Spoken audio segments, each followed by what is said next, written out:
an organization helping farm cooperatives and sustainable food development internationally, highlighted on this episode. Living, working, and volunteering in the U.S. national parks on Travel Television. All this and more. Now on to our first stop. Hi, we're here with Charles Phillips, the President and CEO of Service for Peace. Thank you so much for being here with us today. My pleasure, Amy. And can you tell us what is unique about your organization? Well, I think one of the most salient characteristics of our programs is the involvement of college students, especially college students who want to make a difference in the world. We are walking towards Gilmar, correct me if I'm wrong, it's called Lagado de Susana. Lagado de Susana. This is where the community is that we're going to be building the school? Yeah. One of our central focus of our mission is to create a culture of service. And we believe that primary to creating a culture of peace within communities, that we need to uplift and raise the ethic of service within communities. Students come not just as individuals, but they become part of a global team. The students are paired together with local students and together with some of the residents within the community, as well as one of the effects of students coming from abroad is to create kind of a sense of excitement in the community. This weather is awesome. I'm moving here. Initially, they're sort of wondering, what are they doing there? What is the purpose of this? They come to find out that the university students have paid their own airfare to come over there. They're not getting paid. And it attracts the attention of the community. How is your organization connected to the Building Bridges Coalition, and why do you think that's important? The Building Bridges Coalition is an important coalition of organizations that are advocating for international volunteerism. And so we feel it's important to support their efforts and support the goals of the international volunteer sector. Our community programs are ongoing, so even though the students will be there only 2 or 3 weeks, but the work continues because it's community driven. No solamente pasamos unas 2 semanas en la comunidad y nos vamos dejando las semillas solamente, sino que la misión de Servicio para la Paz es para crear comunidades de paz, y para hacer eso necesitamos muchos voluntarios.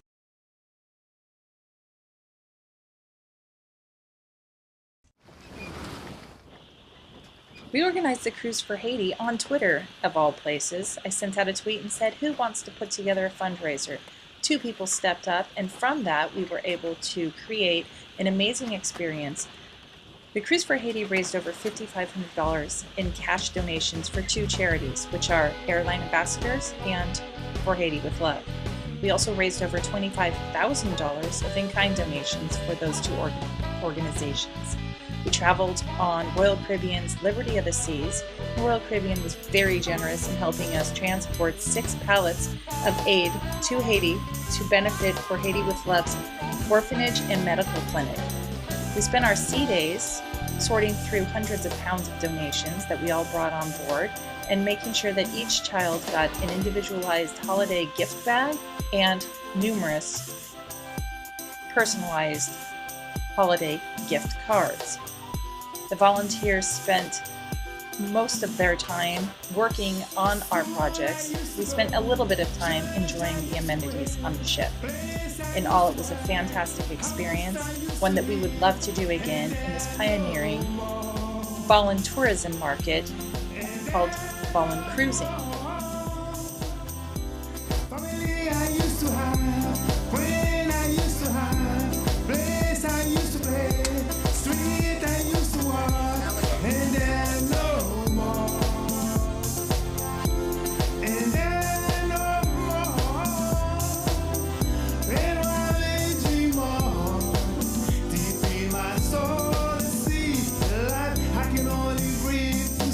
Haiti will rise again.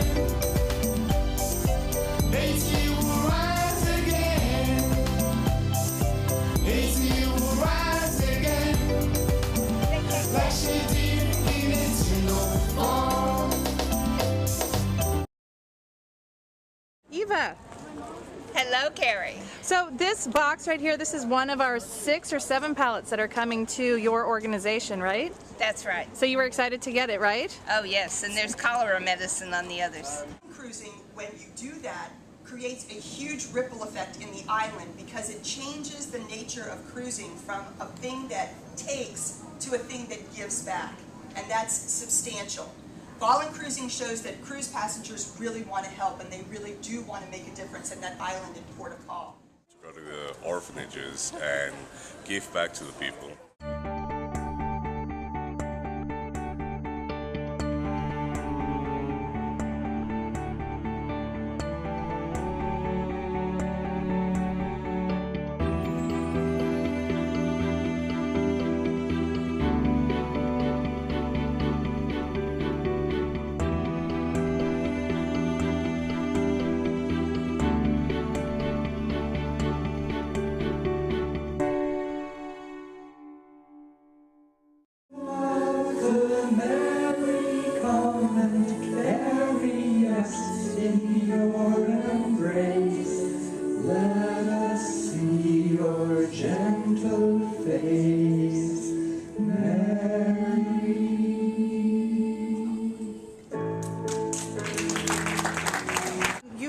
Stuff in Haiti already. You're building communities there. How can people get more involved with what you're doing? Yeah, we're providing ways for people to get involved in Haiti and communities in Mirebalais and Pont-d'Issou, and they would just go to our website. We're going to be setting up regular missions where people can come and build a virtual classroom or build a medical clinic. We're also building safe houses for trafficked children, which is a big issue in Haiti. Good. Well, you know, I guess it's time to go debark, and it's been great working with you all week, and here's to more trips.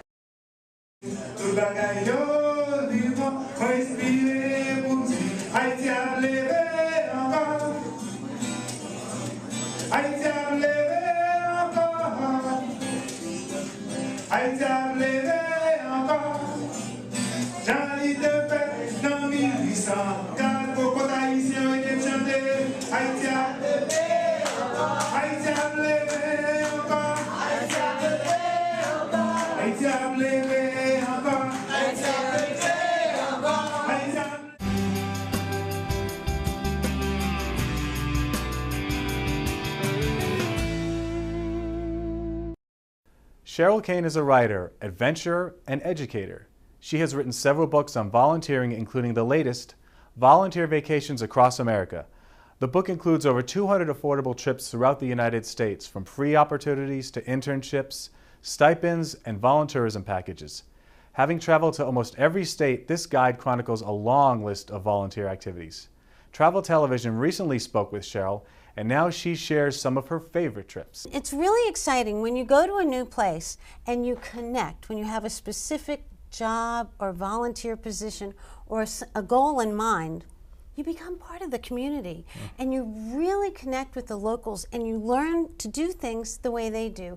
And it's not just visiting. I say that you don't want to just visit, you want to get involved and give back. Right. And when I was researching my first book, Immersion Travel USA, which my website is also immersiontraveler.com, that's when I realized that there were so few books that focused on volunteer vacations here in the United States. So many of the books would have 100 all over Europe and all over the world, with maybe 25, 30 here in the United States. And I said, people need our help right here. And the best thing about having the trips right here in the United States is also that you can revisit. You can connect with places, learn about something, match your passion and your interest to things you want to do right here. What do people feel like coming out of an experience like that? What have they said to you after they've come out of an experience of working at a national park, being a part of it as opposed to just a visitor to it? They say that they will never forget it because you're in a position not only to interact with people from all over the world, you develop a deeper appreciation for what we have right here. Because very often you have people coming from all over and you see it through their eyes. And then you develop this very strong sense of pride. I mean, we're very happy that people before us were smart enough to protect these lands, because it's absolutely amazing what you can experience. And when you are staying in the park, chances are you can go out in the morning and you can see a bear on your front porch, or you can see an eagle flying overhead, and experiences that you just don't ordinarily get. Thank you very much. I love what I do, and people really love animals. We have such a soft spot in our heart, and it's so important to protect the animals of our world so that they are here and healthy for future generations and our children to enjoy as well. Absolutely. So check it out on my website, immersiontraveler.com. Volunteer Vacations Across America and Immersion Travel USA are both available through all major bookstores and Amazon.com. Great, great. Thank you. Thanks for coming again. Thank you. I loved it. Hi, I'm Sheryl Kayne, the host of Volunteer Across America TV, and I need you to make TV with me. We'll be visiting interesting locales across the United States, and you will be learning how to handle being on TV cameras, being in front of a microphone, videotaping your own experience, and using the social networks, all to volunteer and give back to each community that we visit.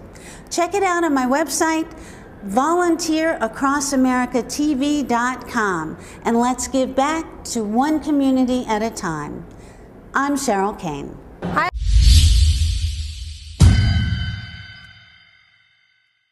I'm Katie Daly with TravelTelevision.org. I'm here with Peter Greenberg, a travel expert, and we want to learn a little bit more about volunteering in the United States. Can you tell me a bit about that? Sure I can. It's one of the fastest growing areas of the travel segments in the travel industry. People really want to give back as opposed to just lay out on the beach. In many cases they want to bookend it, do both, and you can. You can go to the spa one day and then work with orphanages the next. And in fact, I'm on the board of an organization that does just that. It's called Airline Ambassadors. 6,000 airline pilots, flight attendants, maintenance people with 34 different airlines, and we run between 10 and 12 missions a month to orphanages around the world. And it's the best vacation you can have, because what you think you're giving, you're getting back so much more. Can you tell me a little bit about what does this mean for a younger generation as well as baby boomers? How can they get involved? It means a lot for the younger generation, and I start with the age of 6 if you want to get young, because if the kids bring their parents, they're going to be happy. I think kids should be much more involved in travel decisions anyway. They'll be happier on the trip. And kids are leading the way. They're leading the way in terms of volunteer vacations. They're leading the way in terms of environmental travel. They're leading the way in terms of educational travel. And if the kids are happy, they'll bring their parents. Wonderful. And do you see any upcoming trends with this? Is this a growing thing? Oh, it's already growing. And it's not about cost, and it's not about price, and it's not about time. It's about accessibility and experience. And that's really what the travel industry has to learn, that it's not about being competitive on rate or price, it's about being competitive on value.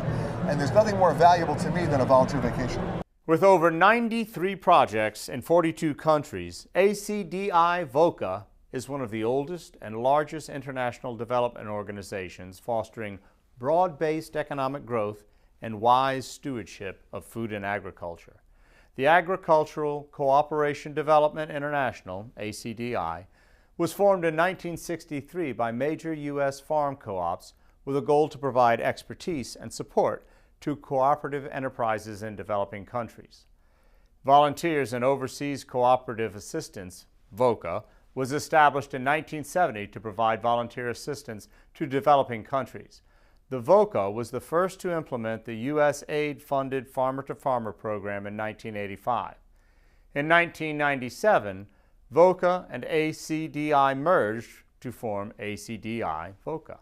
This merger combined ACDI's long-standing development approaches and VOCA's people-to-people volunteer activities and programs. The current entity has worked in over 145 nations to promote economic growth opportunities for cooperatives, enterprises, and communities through innovative applications of sound business practices. Travel Television spoke with Diane Roach about the organization. ACDI VOCA currently has a food security program in Haiti. When the earthquake struck last January, our staff worldwide, which numbers over 1,000 people, wanted and had to do something. We knew that a lot of money was flowing in for relief work, Well, relief work is not what ACDI VOCA does. We do recovery work. We do economic development work. So out of this money that we raised, which was $100,000, we created the REACH project. And the REACH project is a wonderful project to help rebuild Haiti. How to allocate the $100,000 REACH fund? According to Emmett Murphy, the most pressing need is seismic safe housing. Emmett Murphy, the ACDI VOCA chief of party in Haiti, consulted with mayors throughout the country. They decided to give the first REACH grant to a Haitian education association called ABTEC. ABTEC trains workers in new building techniques crucial to this earthquake-prone region. So when we asked Emmett what's the best use of $7,000 that we had to contribute out of all of these many programs that he is in charge of, he chose this building program for these Haitian men and women, and he needed a consultant. So he contacted a man named Kent from Wyoming, and we had the good luck of meeting Kent a couple of days ago, and he is one of the funniest, most down-to-earth men I have ever met, but also the smartest. This is my third job I've done with them, and they are a together outfit. I enjoy working for them. My area is manufacturing and construction. That's what I taught at the University of Wyoming for several years, and they want to train potential craftsmen from scratch to build quality structures, light construction, light structures, family structures, nothing over one story. And they want to do it in such a fashion that people can feel safe from any seismic threat and hurricane threat. Of course, if you do something that is seismically solid, then a hurricane is not much of a big deal, because you just make sure the roof is tight, right? Rather to keep it from blowing away rather than shaking off. This is an incredible opportunity for this group of young men and women. They'll be able to change the future of Haiti. For someone to leave this program with the basic tools to build a a good house, small, single-level house, basic skills and basic tools to build a single-level house, that's unbelievable. People say, well, why would somebody want to take 2 weeks away from their job?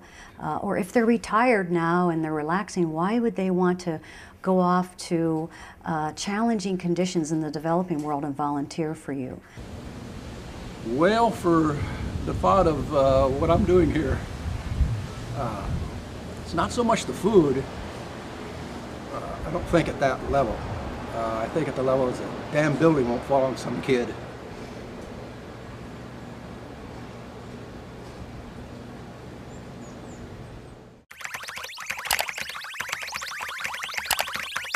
Some travelers like to get a lay of the land before they land. And what better way than to read the local newspaper? Paperboy.com has links to over 6,000 online newspapers around the world. If you have access to a computer, you've opened a world of information and local news. What better way to get a sense of a community, its special events, and a pulse of the hot eateries and happenings in your destination city than to read the local newspaper? You can browse newspapers by city, state, and country, get alerts from local embassies sent to your computer or your phone, and stay on top of the latest news from around the globe, all at the same time and on the same site. It's a newsie's dream. Natural disasters such as Hurricane Katrina, the earthquake in Haiti, and the recent disaster in Japan caused many people in the international community to want to volunteer in the relief efforts. Travel Television talks with World Vision, a disaster relief organization that says that untrained volunteers can actually interfere with the efforts of professional emergency responders, and there are better ways to help provide relief. Many people want to heed the call to help and jump on a plane and volunteer in Japan. I'm here with Geraldine Ryerson Cruz from World Vision to tell us why that may not be the best idea. That's right. It's wonderful to see this generous impulse. It's a great intention to want to reach in and roll up your sleeves and help people in need. And But what we found in responding to 75 to 80 disasters of varying types and sizes each year is really that people who go in, as well-intentioned as they may be, unless they are really trained, very equipped and very coordinated with disaster response peers, they can actually bring more challenges and difficulty to the situation rather than help. What kind of challenges might they face? Sure. Usually, when people see a disaster in images, in television, in photographs, those don't tell the full scope of what's happening on the ground and the difficulties that are faced. So you often will have a population that is displaced from its homes. There may or may not be enough shelter. That's a very real consideration for humanitarian workers going into a zone, and certainly for anybody who wants to volunteer. You know, the most basic things: where will you stay? What will you eat? What will you drink? Do you have enough clean water with you for the duration? Do you speak the language? Do you need transportation once you arrive? And people who are practiced in these sort of things have built up ways to get around each of these obstacles and difficulties and coordinate with each other for that. But for volunteers coming into a zone, these are very important things to think of. You don't want to wind up being a burden on the limited resources in that place, or detracting from what's available to local people who've been impacted by the disaster, because you need to find all of those things for yourself, and may wind up actually requesting help of other humanitarian workers who were there for the same reason you are, rather than serving the local population. If people do want to volunteer on the ground in Japan, how will they know when it's the right time to come help? The key is really to stay informed and know what's going on there and what phase the response is. For a long time, it will be a heavy-duty logistical response, and there will be restraints on resources. And groups, both local groups, groups led by the Japanese government and international NGOs, will really be the backbone of that response. But over time, it will become much less chaotic. May not be the right word for Japan because there's a lot of organization there, but a less frenetic and immediate response. And over time, they may be able to find groups that they know are doing work in those specific areas, and just keep in touch with what they're up to at that time. When they become open to volunteers or to working with groups that are back in the States, they may extend that invitation, and that's a good time to really start to get involved.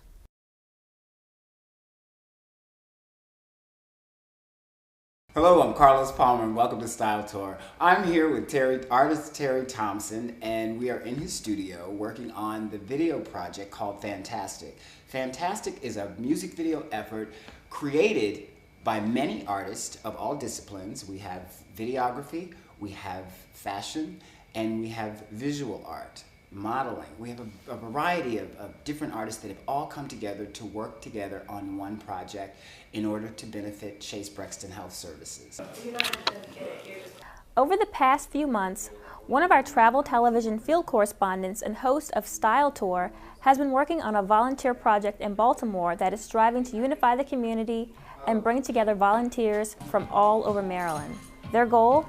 To work toward lowering the prevalence of HIV in the state. We're going to show you a sneak peek from behind the scenes of this vital project and a clip from the video.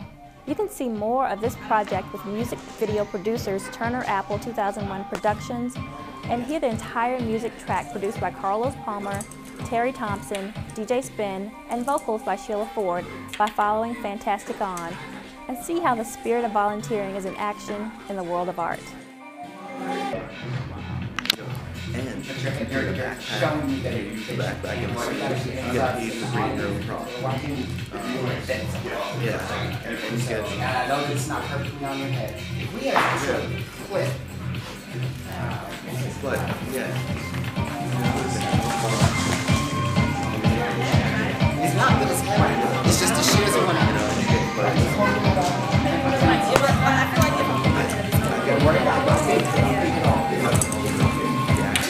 Yeah. Alright, when you read your hand, you know, go ahead and just try to do a lot of No. The next time you're thinking of taking a vacation, there are certain health hints you may care to pack away in your mind. The U.S. Centers for Disease Control and Prevention reminds Americans that it's important to take time before your trip to reduce your risk of catching or spreading the flu or other diseases. Vaccines are the most important tool for preventing flu. Talk to your doctor about getting a shot against swine flu and seasonal flu before you travel. Also, if you'll be leaving the country, see a doctor about what vaccines, medicines, and information you'll need. Depending on your situation, your doctor may advise you to take antiviral medications with you when you travel, especially if appropriate medical care is not readily available at your destination. Prepare a travel health kit. Prevention can be travel-sized, including your kit tissues, pain or fever medicine, soap, and an alcohol-based hand rub to use in case soap and water are not available. You can learn more online at cdc.gov.